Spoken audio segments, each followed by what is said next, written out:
If you go out into a desert, you'll see why it's one of the most deadly, uninhabitable places on the planet.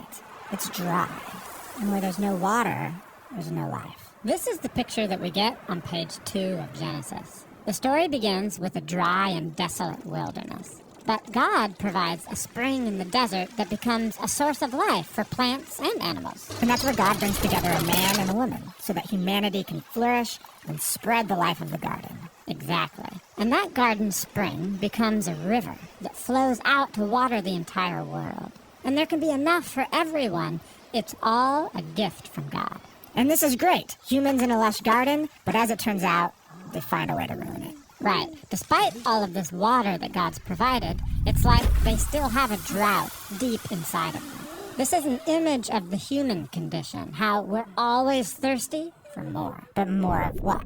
Well, in this story, the humans want more wisdom to create more security and more control on their own terms. And tragically, it only leaves them more thirsty and suspicious of each other, and so they end up back in the wilderness. The humans have lost access to the water of life. And because of that, they can't spread God's life into the world. And so God needs to rescue them from the wilderness. Yeah, like in the story of Jacob. His selfish scheming ruined his family relationships, so he has to run from his problems out into the wilderness. But there, he finds a well, and he meets a woman. And this is like Eden, a man and a woman together by a source of water.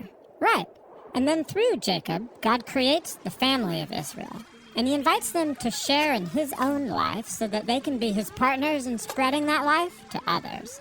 And sometimes they do this. But ultimately, they struggle with the same drought of the soul, thirsting for more power, more control, and it leads them down a path of violence and self-ruin.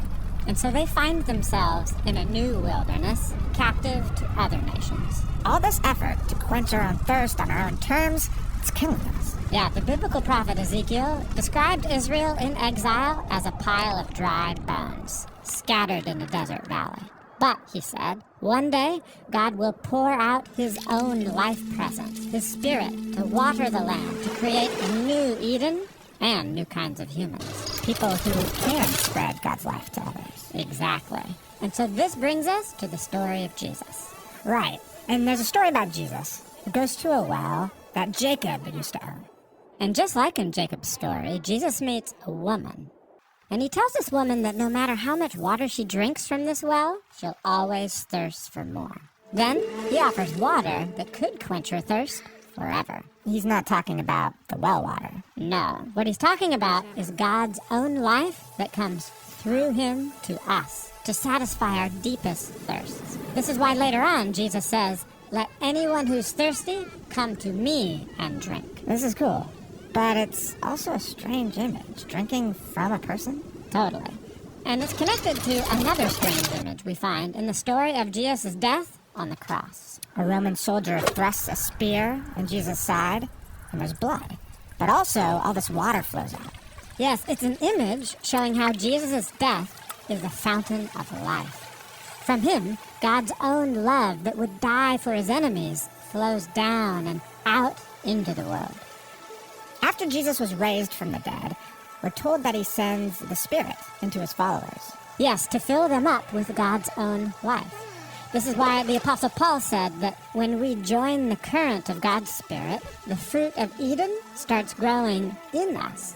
Love and joy, patience and kindness, gentleness and self-control. People like that can create beautiful things in the world that bring life to others. Yes, like little streams of God's life that can come together and point forward to the beautiful scene that we find on the last page of the Bible. There's a new river of life. Yes, it's flowing out from God and into a renewed creation, bringing life to all wherever it goes.